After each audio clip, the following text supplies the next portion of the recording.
يا حيدر دخيلك لا تفارق خليلك. يلا تشيح الخرب وديع المنبد السعد لكم على المايك، الزعيم ابو جود المنبد السعد لكم على البيك،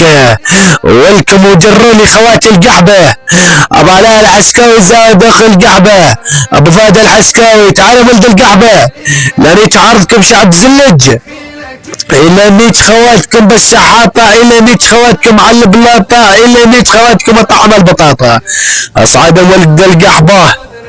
اصعدهم لانيك عرضكم اصعدهم، الا نيت خواتكم ماني ابو شلاش، الا نيت خواتكم منطقة على كساس تبا الكلاش، الا نيت خواتكم ماني ابو حشاش، الا نيت خواتكم مانيك للناس ببلاش. ولك عسكريات للبيع جروليان،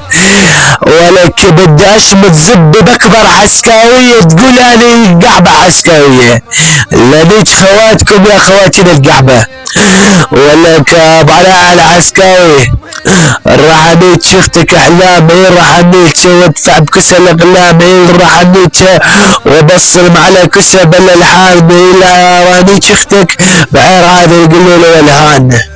اصعد لك يا اخي القحبه اصعد، الانيك عرضك يا اخي القحبه، الا نيت شختك بزب الامبراطور، الا نيت شختك وصفع الدور، الا نيت شختك وركبها على الماتور، الا نيت شختك وشعل بكس النور، الا نيت شختك على البابور، الا نيت شختك وركبها على الشخطور، الا نيت شختك وانت عجي امور تاكل العار وتقول هذا خيور، الا نيت شختك يا اخي القحبه يا ابن المكونه، اخي القحبه من تسمع بالمنابجه ارفع كس اختك رايه، تعال لبسها العبايه يا اخي القحبه. اصعد لكن من متنايج لا دوس عرضك، الليله نيت اختك الاسماعيلين اللي نيت طعنها السفينه، اصعد لك يا اخي القحبه نانيك عرضك هسه، ولك يا اخي القحبه بعلاء العسكاوي عارف كس اختك.